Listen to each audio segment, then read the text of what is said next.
Keny, how do you describe the level of basketball that Donovan Mitchell has been playing so far It's this year? insane.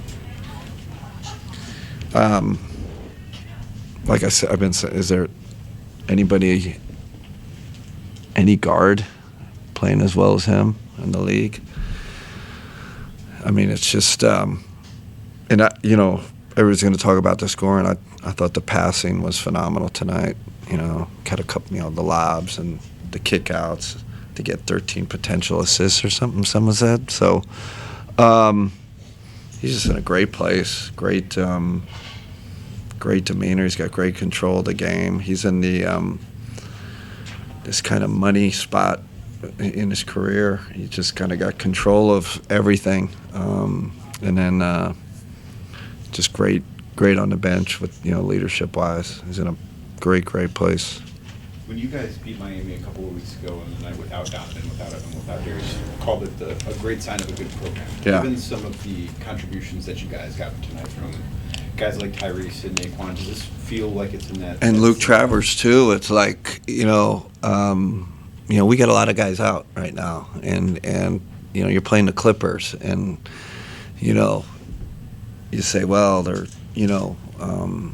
to go out there against a team like that and have your young guys play like really good rotation players, that's huge. Because if you have three of them not play subpar or not, kind of non-rotation value, you end up with a loss. So, them, all three of them playing well helps us get the win. If they don't play well, maybe you come out of this with the loss. That's how important it is. Nate, speaking of those guys, what do you like most about Proctor's development and what he showed you tonight? Yeah, he's got. They still use the word moxie. He's just got. He's got this demeanor about him. He's highly skilled player, but I didn't know he was that kind of tough. He's like Aussie tough. He's got great. Really good presence about him, and like I said, he's really skilled player. And I looked at his defensive rating the other day. It's when he's in there, he defends his position.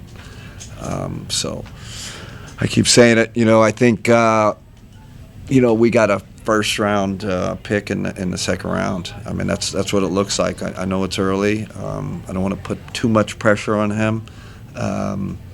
There's been no discussion about, him playing with the Charge or G League. That's when you got a player. We just kind of thought about him as like a NBA rotation player. The moment he stepped in our facility.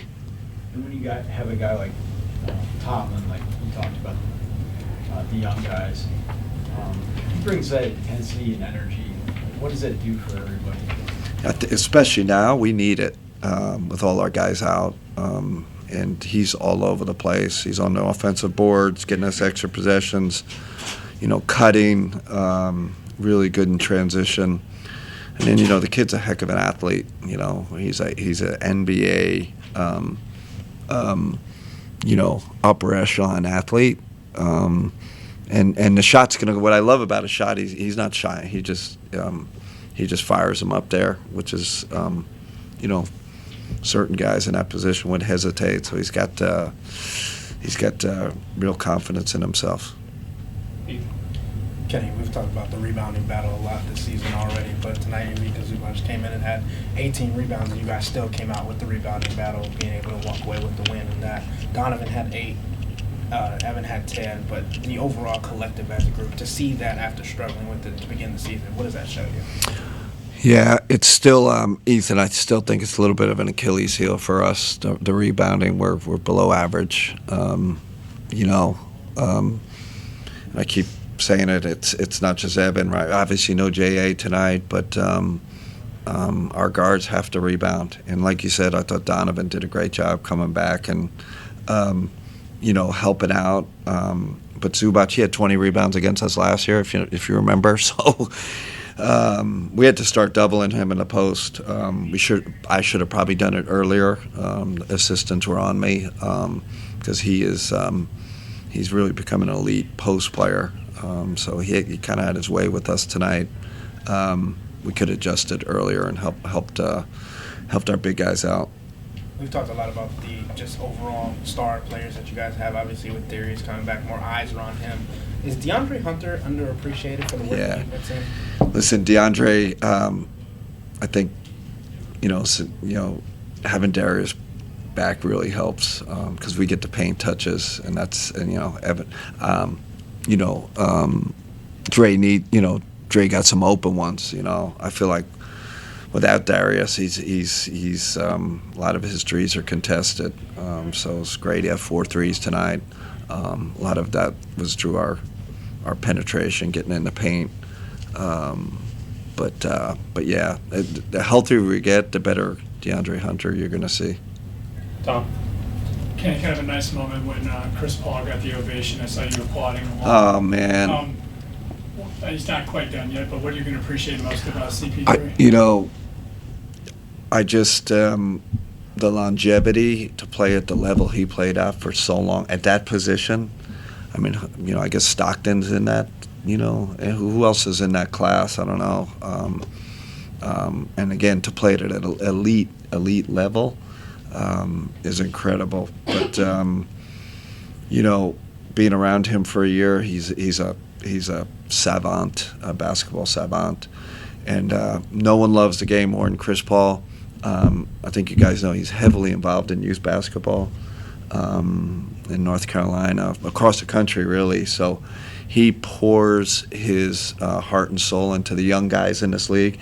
Every young guy in this league, it seems like Chris Paul has touched, and he mentors a lot of guys, not just guys on his team, but guys throughout the league, young guys throughout the league. Phenomenal human being, great player. It was cool to see the Cavs fans. This is like a basketball city. They gave him a heck of an ovation. It was great to see. Bob, is it the plan to keep the injured guys out tomorrow as well, and then it'd be off like most of the week? Yeah, I'm trying to think if any of those guys are going to be back.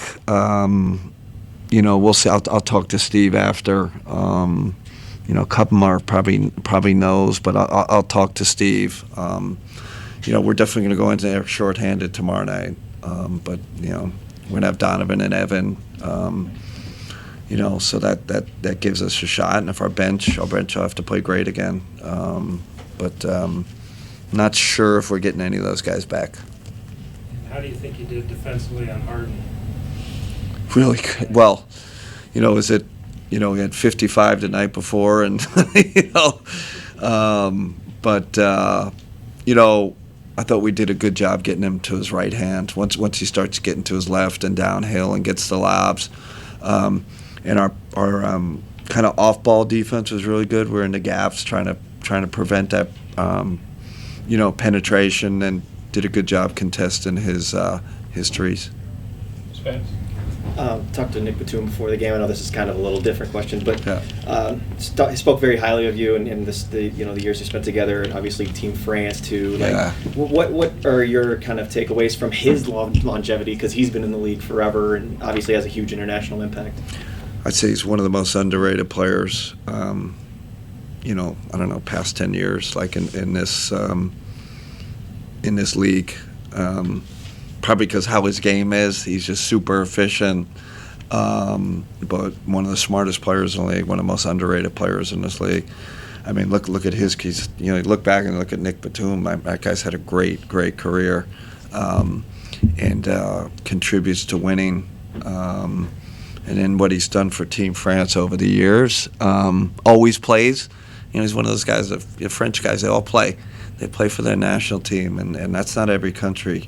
Not every. A lot of the other countries, guys sit out. The French guys play, and he was our captain with Team France. But a heck of a player. I don't know if people appreciate him enough. Is there any kind of anecdotal or story that you could tell from your time over in LA together when you guys were matched up? Yeah, you probably. When we beat Donovan in the conference semifinals in Utah, and we put Nick at the 5. We put Batum at the 5, so Gobert had to guard him, and that changed the series, changed everything. We had the Terrence Mann game where he had 9 threes, and we beat Donovan's not going to like I'm talking about this because he always talks about it. But that was the great thing about Nick. You could play him at the 5. Ty did it a bit tonight. That's how we got to the conference finals with the Clippers, was him playing the 5. And what a versatile. He could play 5 or he could play 1. There's not many guys in the league that can do that. Heck of a player, great person. All right. Keny, last year you got off to a great start, 15-0. Health wasn't an issue. This year you're 12-6. Health is an issue, and you're trying to figure a lot of things out. Yeah. What would you say you're learning about yourself as a coach during this period right now in this season? Patience. I caught myself a couple of weeks ago. I think I told you guys getting a little bit frustrated because we're not like, clicking, and we're not moving the ball and I just had to take a step back and say, look, we have people out.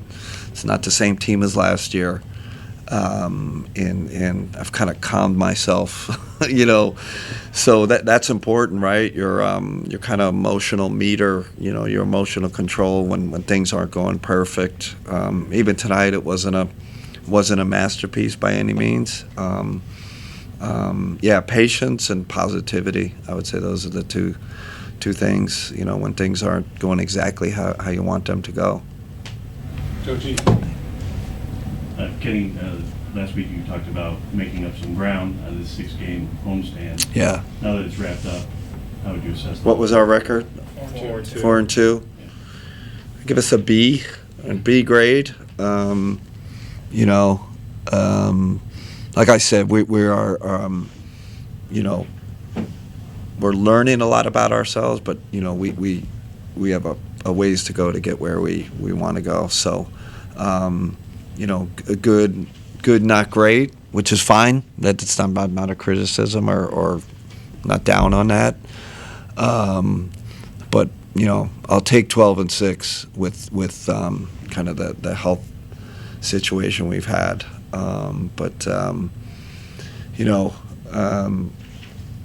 Again, I think a lot of it is offense, really, quite honestly, where we got to still figure some things out. We can't have Donovan be our savior all the time. But as we get guys back, we'll get better.